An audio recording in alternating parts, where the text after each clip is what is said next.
ये कहानी एक लक्ष्मी नाम की लड़की की है। यह सब मैं इसलिए कह रही हूँ क्योंकि ऐसा मैं फील कर रही हूँ। एक लड़की थी, जब उसका जन्म होने वाला था तब उसके दादा दादी और घर के रिश्तेदार जश्न की तैयारी कर रहे थे, क्योंकि उन्हें लगता था कि लड़का होगा, पर ऐसा नहीं था। लड़की हुई। जब लोगों ने उसे देखा और जिस नाम से उसे पुकारा वो था कुलक्ष्मी।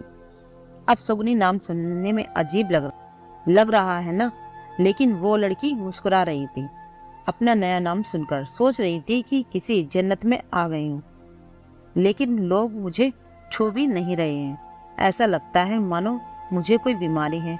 जो जश्न मनाने आए थे वो भी चले गए। मुझे लोग मारना चाह रहे थे। सोच रहे थे कि लड़की हूँ और बदनामी के सिवा दे भी क्या सकती हूँ। केवल एक इंसान जो मेरा पूरा साथ दे रहा था वो थी मेरी माँ, जिसने मुझे दुनिया की नजरों से बहुत दूर भेज दिया। दुनिया की नजरों में तो मैं मर चुकी थी, लेकिन मैं तो अनाथालय में थी। मेरा भरा पूरा परिवार था, लेकिन फिर भी मैं अनाथालय में थी। कितना अजीब है ना। ऐसा कोई दिन नहीं जाता था जब मेरी माँ मुझसे मिलने ना आती हो और मुझे दूध न पिलाती हो। मेरी पूरी देख रेख करती थी। मेरी माँ और परिवार वालों से झूठ बोलती थी कि मैं अपनी सहेली से मिलने जा रही हूँ। हर रोज माँ नए बहाने बनाती थी। एक दिन मुझे तेज बुखार हो गया और उस दिन माँ पूरे दिन मेरे साथ रही और मुझे सुलाकर ही वापस घर गई। पापा ने पूछा इतनी देर से कैसे हो गई, तो वो बोली कि मेरी सहेली की तबीयत खराब थी और मैं उसकी मदद करा रही थी। पापा ने गुस्से में उस दिन मम्मी की पिटाई भी की।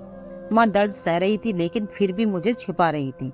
उसे लगता था कि मैं तो बच्ची हूँ, मैं क्या समझूंगी, लेकिन ऐसा नहीं था। मैं सब समझती थी। मैंने भी सोच लिया था कि सब जान कर रहूंगी। मैं मैडम के पास गई और बहुत रिक्वेस्ट करने पर उन्होंने मुझे सब कुछ बता दिया। यह सुनकर मुझे बहुत गुस्सा आया। मैंने तभी सोच लिया कि मैं कुछ अलग करके दिखाना है। कुछ बड़ी हुई तो मैंने बॉक्सिंग क्लब ज्वाइन किया। जब 18 साल की हुई तो मुझे स्टेट चैंपियन का खिताब मिला। 2 महीने बाद मेरा एक पाकिस्तान की लड़की से नेशनल मैच था। जब मीडिया मेरा इंटरव्यू लेने आई तो मेरी माँ का फोन आया और वो बेचारी बोली कि बेटी, कृपया परिवार की बुराई मत करना। मुझे तो हंसी आ रही थी कि मेरी माँ आज भी अपने परिवार को बचा रही थी। मैंने इंटरव्यू दिया और पूरी जनता ने टीवी पर इंटरव्यू सुना। शाम को माँ ने बताया कि टीवी देखते हुए पापा बोल रहे थे कि वाह क्या लड़की है, कितना नाम रोशन कर रही है अपने माता पिता और परिवार का। वो लोग तो मुझे छोड़कर चले गए थे ये कहकर कि मैं कुलक्ष्मी हूँ। आज वो लोग मेरे से मिलना चाहते हैं और मेरे साथ फोटो खिंचवाना चाहते थे, लेकिन आज भी वो मेरी पहचान से अनजान थे कि मैं कौन हूँ। ठीक 2 महीने बाद नेशनल चैंपियनशिप का मैच हुआ। वो सभी मुझे देखने आए थे। बहुत सारे लोग मैच देखने आए थे और सभी बोल रहे थे यू कैन डू इट। लेकिन मेरी नजरें उस भीड़ में अपने परिवार को तलाश रही थी। दूर भीड़ में मुझे मेरा परिवार नजर आया। उनको देखते ही मेरे अंदर गुस्सा भर गया और सारा गुस्सा मैंने अपने प्रतिद्वंदी पर निकाल दिया और वो नेशनल खिताब अपने नाम पर कर लिया। फिर क्या, सभी मुझ में इंटरेस्टेड हो गए। लोग मुझसे मेरे परिवार के बारे में पूछने लगे। बहुत मजबूर होकर मैंने बताया कि मैं वो लड़की हूँ जिसे 20 साल पहले मार दिया गया था, जिसे सबसे पहला नाम कुलक्ष्मी दिया गया था। मेरा पूरे परिवार की आंखें नम हो गई थी। तभी दूर भीड़ में से भागकर कोई मेरे पास आया और मुझे बेटी कहकर पुकारा।